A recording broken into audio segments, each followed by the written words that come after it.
반갑습니다. 진박사 잠재력 발전소 DJPPP입니다. 오늘은 조금 흥미로운 질문으로 시작해 볼까 합니다. 어릴 때 세상을 떠들썩하게 했던 그 수많은 신동들은 과연 다 어디로 갔을까? 그리고 그들은 모두 성공했을까? 하는 질문입니다. 인류 문명의 발전에 크게 기여한 사람들은 매우 많습니다. 우리가 학교에서 배워서 알고 있는 것만 해도 그 수를 헤아릴 수 없습니다. 위대한 과학자, 위대한 음악가, 화가, 위대한 철학자, 위대한 문학가, 위대한 정치가, 위대한 군인 등 여러 분야에서 그 명성을 떨친 사람은 우리가 직접 만난 인연이 없더라도 그들의 혜택을 직간접적으로 보고 있습니다. 에디슨, 뉴턴, 소크라테스, 칸트, 베토벤, 톨스토이 등 우리가 직접 만난 적은 없지만 그들의 업적은 세계 인류사를 통해 큰 영향을 미쳤고 문명의 발전을 가져오는 선구자적 역할을 했습니다. 그래서 우리는 이들을 칭할 때 보통 천재, 신동, 영재하고 부릅니다. 천재는 선천적으로 타고난 사람, 남보다 훨씬 뛰어난 재주 또는 그런 재능을 가진 사람을 말합니다. 신동은 재주와 슬기가 남달리 특출한 아이를 정의합니다. 한편 오늘날 보편적으로 많이 사용하는 영재는 특정한 분야에서 남보다 탁월한 재능을 가진 사람으로서 특별한 교육이 필요한 사람을 뜻합니다. 과연 천재는 무엇이고 신동은 무엇이며 또 영재는 무엇이냐? 그들의 공통점은 어떤 영역에서든 남들보다 특출나다, 탁월하다.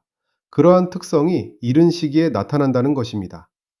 그렇다면 어린 나이에 특출하다고 해서 모두가 훌륭한 업적을 남길까요? 반드시 그렇지는 않은 것 같습니다.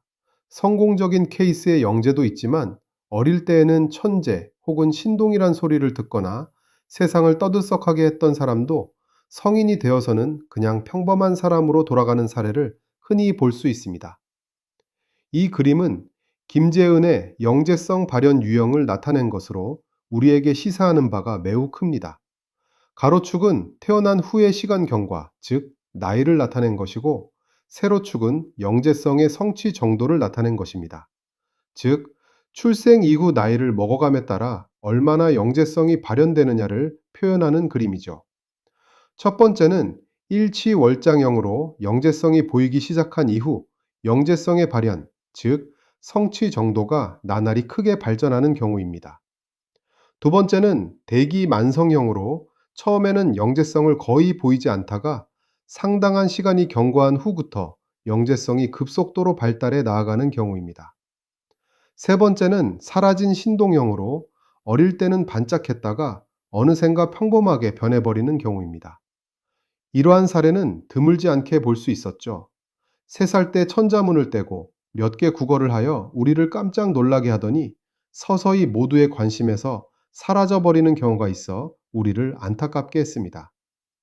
넷째는 숨어있는 보석형으로 단 한 번도 제대로 영재성이 발현하지 못하고 사라져버린 경우입니다. 분명 이 경우도 남보다 높은 잠재력을 지니고 있을 텐데 말이죠. 최근 2022년에 필즈상을 수상한 미국 스탠퍼드 대학교의 허준희 교수, 미국 로욜라 대학의 한국계 쇼 야노 박사 같은 분들이 일치월장하여 큰 업적을 이루기를 기원해 봅니다. 우리 주변의 영재들이 사라지지 않고 일치월장하기 위해서는 무엇이 필요할까요? 우리 역사를 봐도 뛰어난 영재들이 많았습니다. 삼국사기, 삼국유사, 고려사, 조선왕조실록 등 우리나라 역사서에 기록된 성공한 영재들을 조사해 보는 것도 의미 있는 일일 것입니다. 생성형 AI의 도움을 얻어 역사 속 신동 20명의 사례를 조사해 보면 먼저 삼국시대 신라에는 설총, 원효, 김유신 등이 대표적으로 조사되었는데 이들 모두 어릴 때부터 총명했으며 역사적으로도 큰 업적을 이루었습니다. 둘째, 고려시대에는 최충, 이규보, 김부식 등이 대표적인데 학문, 시문, 경전에 탁월한 업적을 나타내었습니다. 셋째, 조선시대는 김시습, 이황, 이이, 정약용, 허균, 허난설헌, 장영실, 유성룡, 이순신 등 우리 귀에 생생한 인물들이 있습니다. 그리고 서경덕, 이덕형, 박지원, 홍대용, 정약전 등이 있습니다. 이러한 선조들을 대할 때 우리는 가슴 뭉클해지고 또 우쭐해지기도 합니다. 그렇다면 왜 누구는 역사에 이름을 남기고 누구는 사라졌을까요? 성공한 영재들에게는 공통점이 있었습니다. 역사 속의 성공한 영재의 공통적 특징은 지금과 비교해도 크게 다르지 않습니다. 엄청난 독서량, 글쓰기 능력, 그리고 훌륭한 스승과 국가적 지원이 있었습니다. 반면 실패한 사례들을 보면 최근에 20세기에 실패한 사례를 예로 드는 것은 쉽지 않습니다. 하지만 역사 속 기록을 보면 어린 시절 천재성을 보였음에도 불구하고 개인의 역량보다는 정치적, 사회적 환경 때문에 그 재능을 다 피우지 못한 사례가 덜어 있습니다.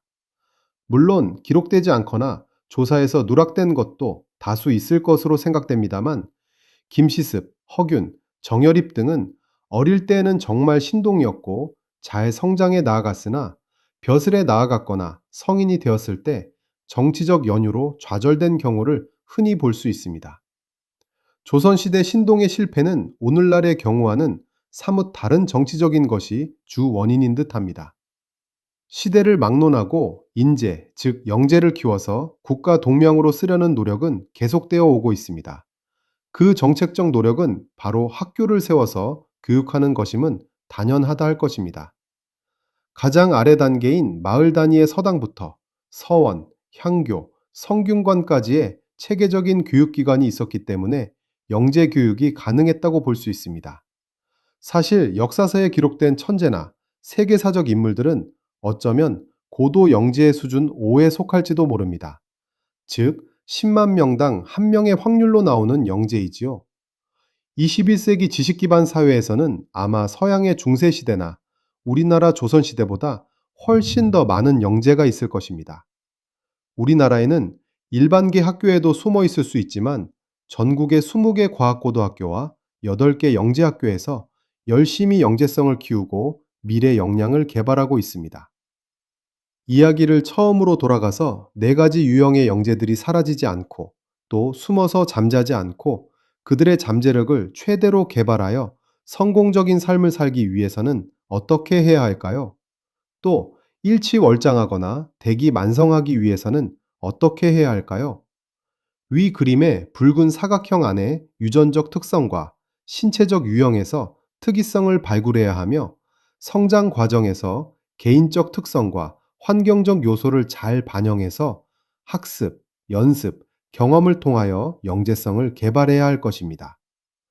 오늘날에는 AI 및 XI 역량 개발이 매우 중요한 요소로 작용할 것입니다.